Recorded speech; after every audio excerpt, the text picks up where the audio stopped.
Assalamualaikum warahmatullahi wabarakatuh. Kami dari kelompok 2 yang beranggotakan Hermalinda Rizky Pratiwi, Nur Fahira, Sabrina Amelia Mubina, Salsabila Eka Putri. Kami akan mempresentasikan hasil diskusi kelompok kami. Materi yang akan dibahas yaitu yang pertama mengenai makna konseptual dan makna asosiasi, yang kedua mengenai makna idiomatikal, yang ketiga mengenai makna kias, dan yang keempat mengenai makna lokusi, ilokusi, dan perlokusi. 1. Makna konseptual dan makna asosiatif. Makna konseptual adalah makna yang memiliki kesesuaian dengan suatu konsep, makna yang sesuai dengan referennya, dan makna yang bebas dari asosiasi atau hubungan apapun. Makna konseptual ini sama jenisnya dengan makna referensial, makna leksikal, dan makna denotatif. Sedangkan makna asosiatif adalah makna yang dimiliki oleh sebuah kata yang berkenaan dengan adanya hubungan itu dengan keadaan di luar bahasa. Makna asosiatif juga sama dengan perlambangan-perlambangan yang sering digunakan oleh suatu masyarakat bahasa untuk menyatakan sebuah konsep lain. Menurut Leach tahun 1976, di dalam makna asosiatif ini juga termasuk di dalamnya makna-makna lain seperti makna stilistika, makna afektif, dan makna kolokatif. Contohnya yaitu kata merah berasosiasi dengan makna berani atau keberanian, atau kata hitam berasosiasi dengan makna gelap ataupun kegelapan, kata putih dengan makna bersih ataupun kebersihan. 2. Makna idiomatikal. Idiom adalah satuan-satuan bahasa yang berupa kata, frase, maupun kalimat yang maknanya tidak dapat diramalkan dari makna leksikal, unsur-unsurnya maupun makna gramatikal satuan-satuan tersebut.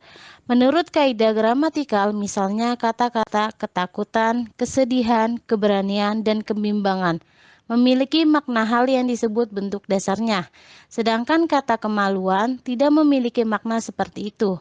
Begitu juga frase rumah kayu bermakna rumah yang terbuat dari kayu. Tetapi frase rumah batu selain bermakna gramatikal, rumah yang terbuat dari batu juga memiliki makna lain, yaitu pengadaian atau rumah gadai.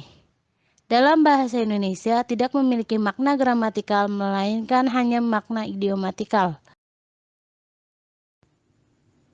Contoh, frase menjual sepeda bermakna si pembeli menerima sepeda dari si penjual menerima uang.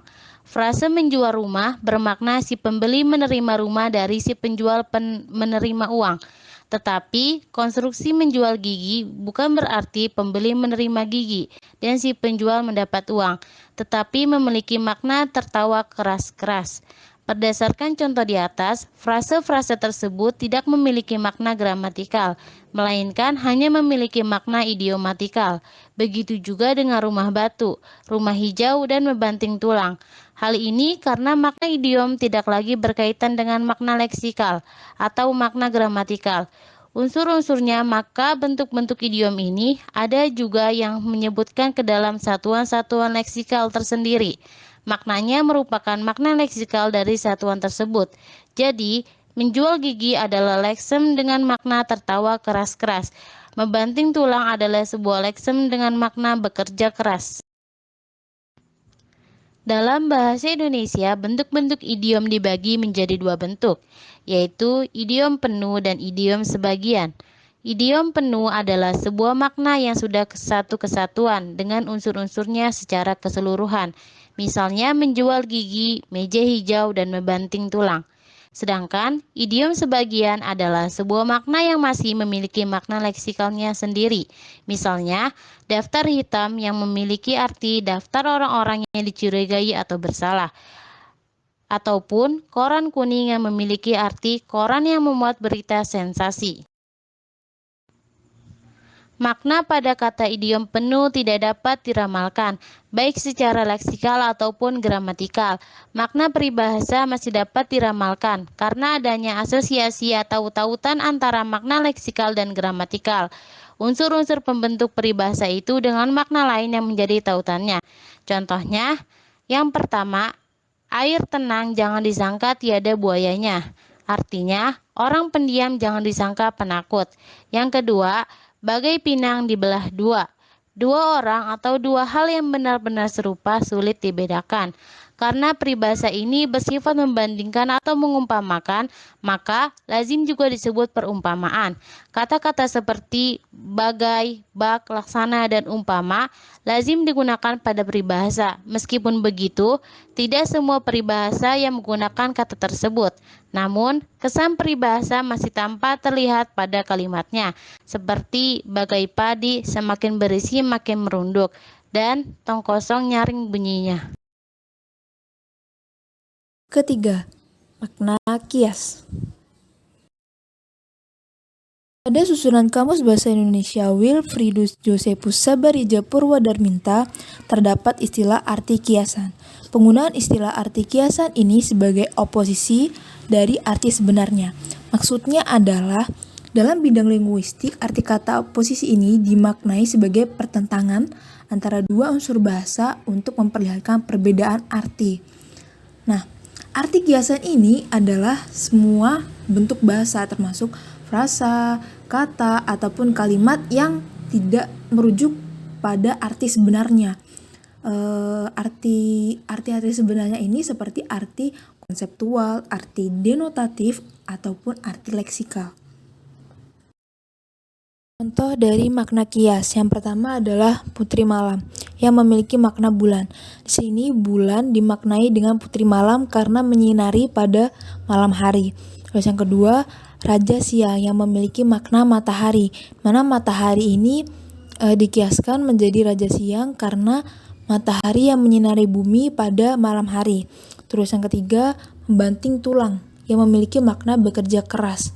Bekerja keras di sini dikiaskan dengan kalimat membanting tulang yang artinya adalah bekerja dengan giat dan sungguh-sungguh. Terus yang keempat, pencakar langit yang memiliki arti gedung bertingkat tinggi. Mana gedung bertingkat tinggi ini dimaknai dengan gedung pencakar langit yang artinya adalah suatu bangunan yang sangat-sangat tinggi gitu. Terus yang kelima ada lintah darat yang memiliki makna rentenir. Mana rentenir ini dimaknai dengan lintah darat yang berarti badan atau orang yang meminjamkan uang dengan bunga yang sangat tinggi. Terus yang keenam ada kutu buku yang memiliki makna gemar membaca atau orang yang senang sekali membaca menelaah buku di mana saja. Dalam artian kutu itu kan berarti kan sebuah serangga yang gemar membuat lubang atau mengebor atau menggerek gitu. Jadi dalam artian kutu buku ini adalah orang-orang yang gemar membaca, yang gemar menelaah buku di mana saja dan kapan saja. Makna lokusi, ilokusi, dan perlokusi. Makna lokusi, ilokusi, dan perlokusi ini termasuk dalam kajian tindak tutur atau speech act. Nah, makna lokusi adalah makna yang dinyatakan dalam ujaran, harfiah, atau makna yang apa adanya atau benar adanya. Sedangkan makna ilokusi adalah makna yang ditangkap oleh lawan penutur atau si pendengar. Makna perlokusi adalah makna yang diinginkan oleh penutur. Contohnya, pensil 1 lusin itu berapa? Makna lokusi yang pada kalimat di atas adalah keingintahuan penutur terkait harga pensil atau lusin. Makna ilokusi si pendengar tergantung bagaimana ia menangkap pertanyaan tersebut. Sedangkan makna perlokusi penutur ingin mengetahui harga 1 lusin pensil itu berapa. Nah, dalam kajian tindak tutur pada sebuah ujaran bisa sekaligus bermakna lokusi, ilokusi, dan perlokusi. Misalnya, seorang ibu bertanya pada anaknya, "Kamu sudah makan belum, Nak?" Terus anak itu menjawab sambil mengusap perut, "Masih kenyang, Ibu." Pada contoh percakapan di atas, di akhir kalimat sudah kenyang ibu, maka makna kolusinya adalah saya sudah kenyang. Lalu makna ilokusinya adalah saya sudah makan. Sedangkan makna perlokusinya adalah saya tidak ingin makan karena sudah kenyang. Sekian presentasi dari kelompok kami. Kurang lebihnya mohon maaf. Wassalamualaikum warahmatullahi wabarakatuh.